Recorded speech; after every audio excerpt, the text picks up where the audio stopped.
আসসালামু আলাইকুম, আমি মাহাদি আব্দুল মুহিত। সবাইকে স্বাগত জানাচ্ছি আজকের ক্লাসে।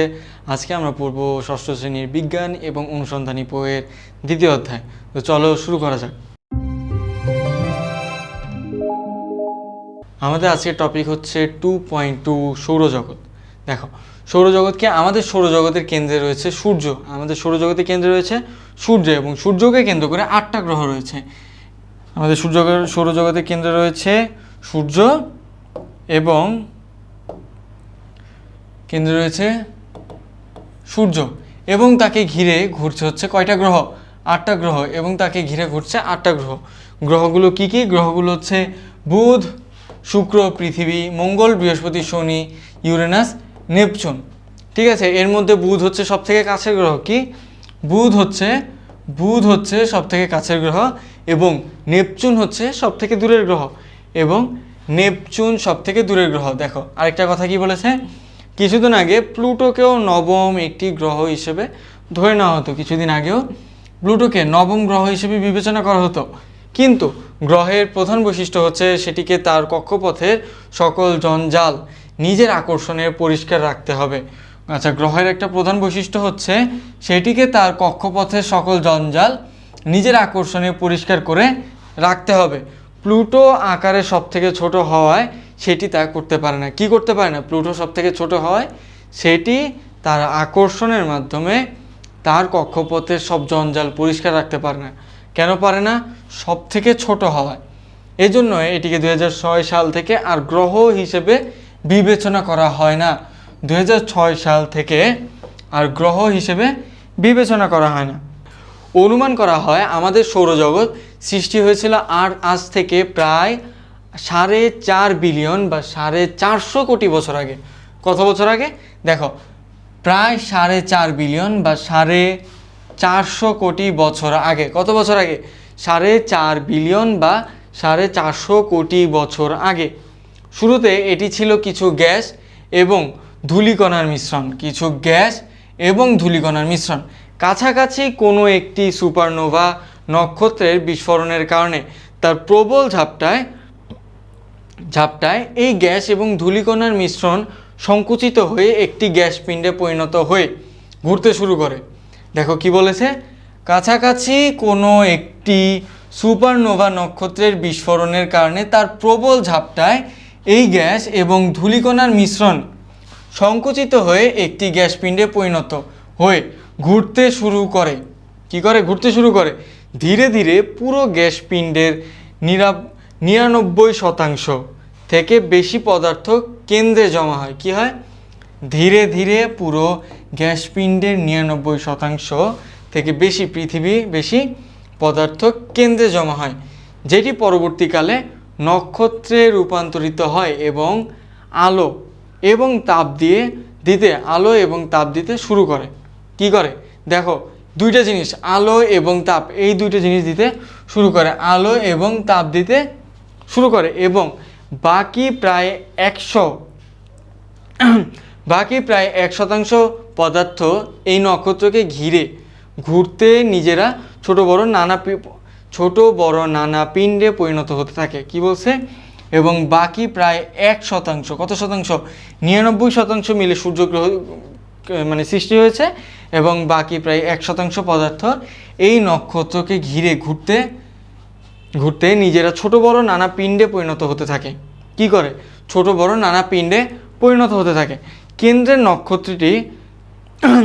নক্ষত্রটি হচ্ছে সূর্য এবং এর চারপাশে যে ছোট বড় নক্ষত্র রয়েছে সেগুলো হচ্ছে উপগ্রহ। আচ্ছা, সেগুলো হচ্ছে সৌরজগতের গ্রহ উপগ্রহ।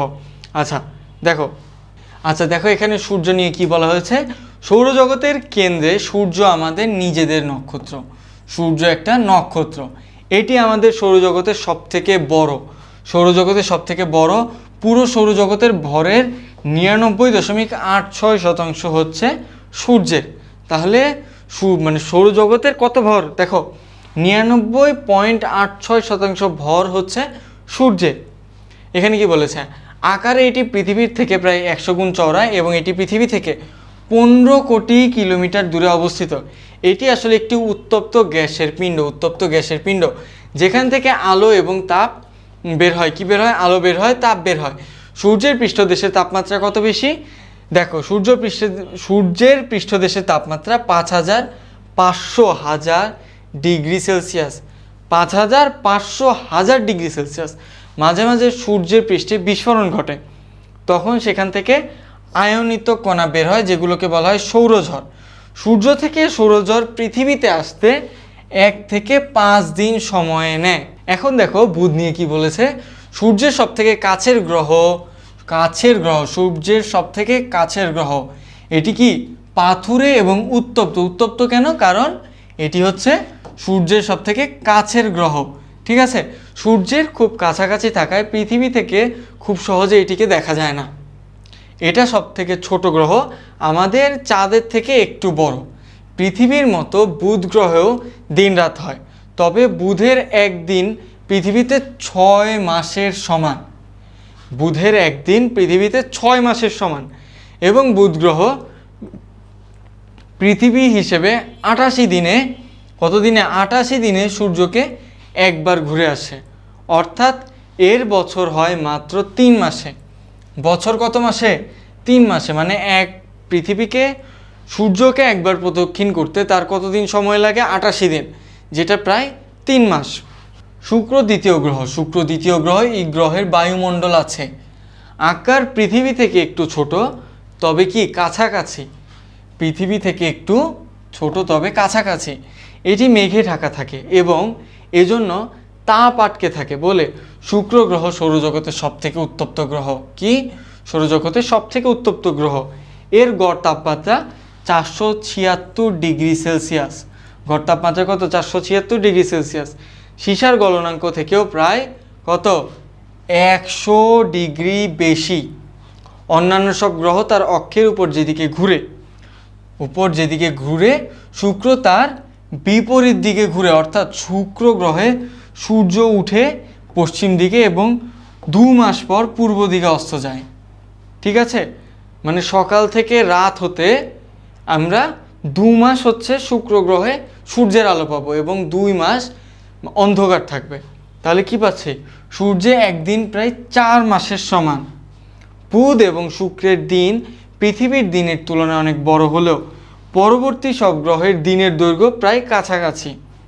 মানে এখন আমরা শুধু পেলাম বুধ এবং শুক্রের দিন হচ্ছে, শুক্রের দিন পৃথিবীর দিনের তুলনায় অনেক বড়, বাট বাকি দিনগুলো কি পৃথিবীর দিনের প্রায় কাছাকাছি।